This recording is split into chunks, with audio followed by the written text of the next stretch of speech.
everyone, it is Jazz here. Today I am doing my August reading wrap up. So I have finished 4 books in the month of August, and even though at the time I'm filming this I probably have a day or so more left to do some reading, I can tell I'm not going to finish any more books than those 4, but that's okay because 4 is usually my goal for each month. I'm very excited to talk about these books. Let's get to it.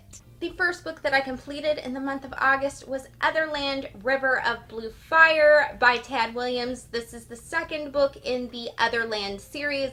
Now, because this is the second book in the series, I can't go crazy on the summary, but basically the cast of main characters as well as some new characters learn new things about the complex virtual reality network of Otherland. I didn't know how to feel about this book for like most of this book. It kind of confused me on my feelings. On one hand, there were definitely elements that I was really loving and finding awesome. There are some like new genres introduced in this. It's a very genre-filled science fiction. And also, I did really enjoy the new characters that were introduced, as well as just enjoying the characters that I was already familiar with from the first book. However, there were elements in this that I wasn't so sure I was like super loving. Like, I didn't dislike them, but I kind of was going, Tad Williams, where are we going with this? But as the book progressed, I started to see how everything that was like laid in the foundation of those earlier parts of the book was like coming together in this really cool and awesome way. And I was like, yeah, Williams, you'd be brilliant, man. Because once everything came together, I kind of started to feel a little silly for not loving the parts that I didn't love so much more, because they really did lay a really cool foundation for what happened later. Around the early point of the book, I just kind of decided to read this book along with listening to the audiobook at the same time. And for some reason, that like really clicked for me and made the book click with me a lot more. I don't know if it's because I feel like this particular one kind of talks about how different things in pulp culture and in the way we view different stories in our culture kind of affect us and the way that can be interpreted in virtual reality. So it's kind of nice to have this particular story told to you. I think the reader of that audiobook does really well. There is a big global element to this, and he manages to do pretty much all the accents required for this book pretty accurately, or at least well enough that you don't want to like laugh out loud. Like, they still sound pretty dang good. So I think he is a really excellent reader for this book, and I do think certain things come across really well when it is read to you. So I think this one I would definitely recommend the audiobook and reading it along. I decided to go with an initial 4.75 stars. Yeah, that's 4 3/4, because it did turn out really super brilliant. And I also rounded up with my rating on Goodreads just because I do feel like if I reread this book, knowing how the plot arc ends up, I would probably end up rating this 5 stars. Just because now I know that it's like going somewhere. The next book that I completed was City of Heavenly Fire by Cassandra Clare, which is the 6th and final book in the Mortal Instruments series. I really can't go into any kind of summary on this one because it is like spoiler city. So let's just move on to my thoughts. I was a little concerned about starting this particular book in the series just because a lot of people had said that it was slow or really draggy, and I have to say, like, I completely disagree. Like, it was something happening to me every 5 minutes. I was like thoroughly excited. I thought the pacing was really good. I really, of course, loved visiting with the characters and seeing what was going to happen with them. And this book had me like feeling the feels And also, it had me really cracking up because there is a lot of like teamwork in it, and sometimes people in the team just make me crack up. Even though it is like a 700 something page book, I didn't even notice. I like flew through the book and had like the best time reading it. I do feel like I have to tell people that maybe aren't very familiar with the Shadowhunters books, that are just getting into maybe reading some of those works, that you do want to read the Infernal Devices trilogy before you read City of Heavenly Fire, because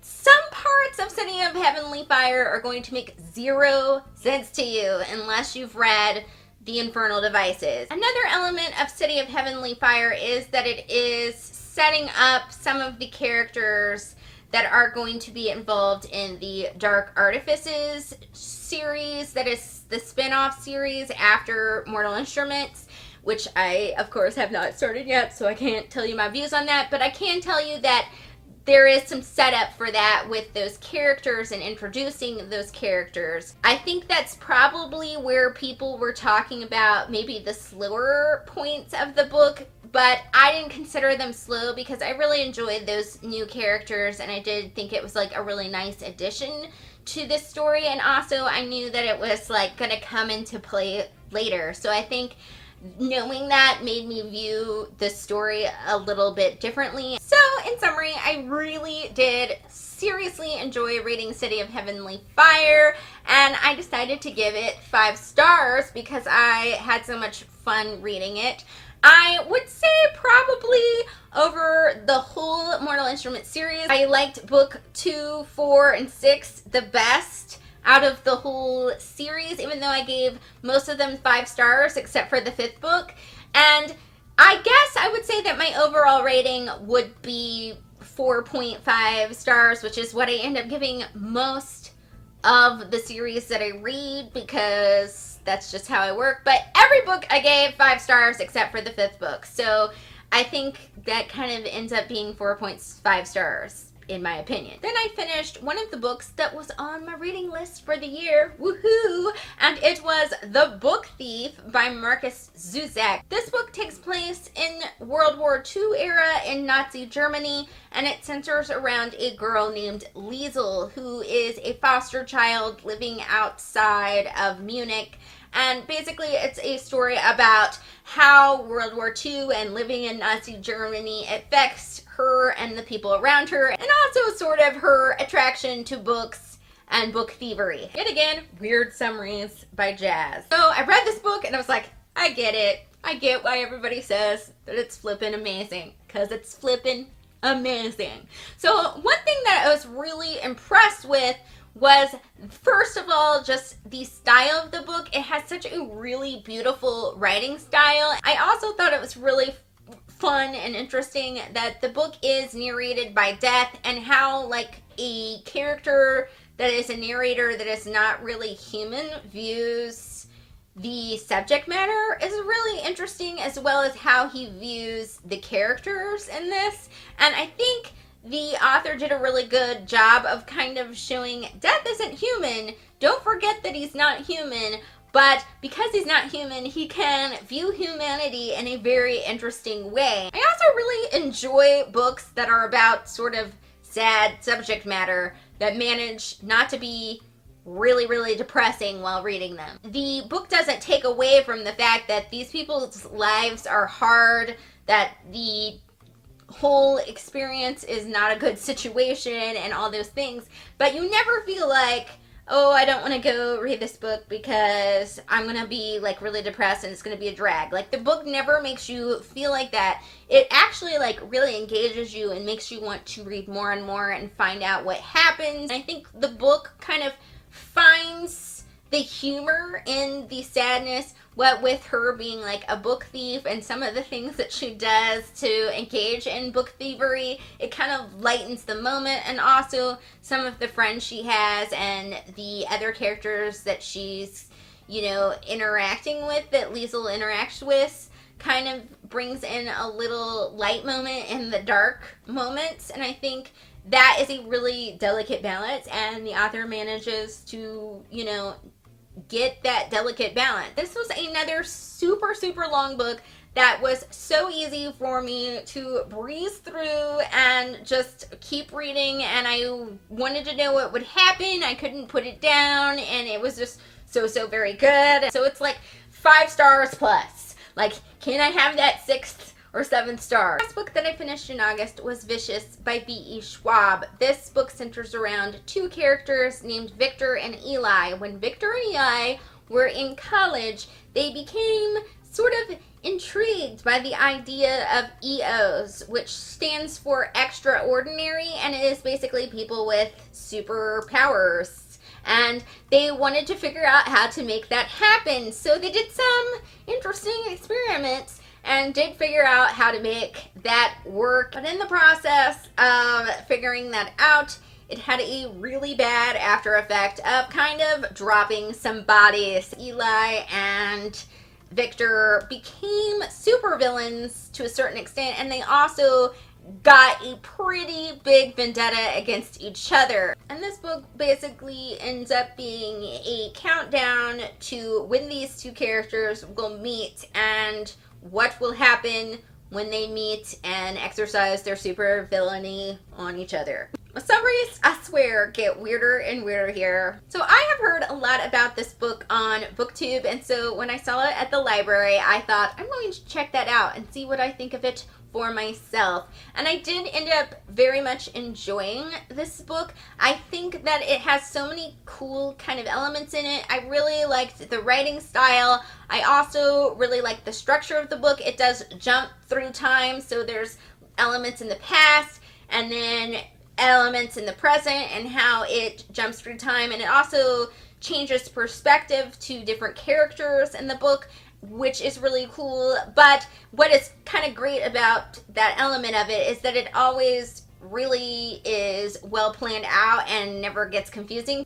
I also find it really fun to read about characters that you're not really supposed to like anyway, because I think, you know, sometimes in books you feel obligated to like the main character, and in this book you really don't feel that obligation to like the characters at all. They're kind of likably unlikable because you know that they are not nice people to begin with, and you don't feel obligated to like them. So really the story becomes more about what their motivations are and what's going to happen in terms of the lead up of the story. And I think that's a very interesting thing to read sometimes, and it's just something different to read from what you might normally pick up. I also thought it was great that not only are Victor and Eli really interesting characters, but the people that are, I guess, what you would call their minions, or like that are associated with them, are equally as interesting. Now, regardless of some of the really cool stuff about this book, I still feel like I didn't full on love this book, and I couldn't really put my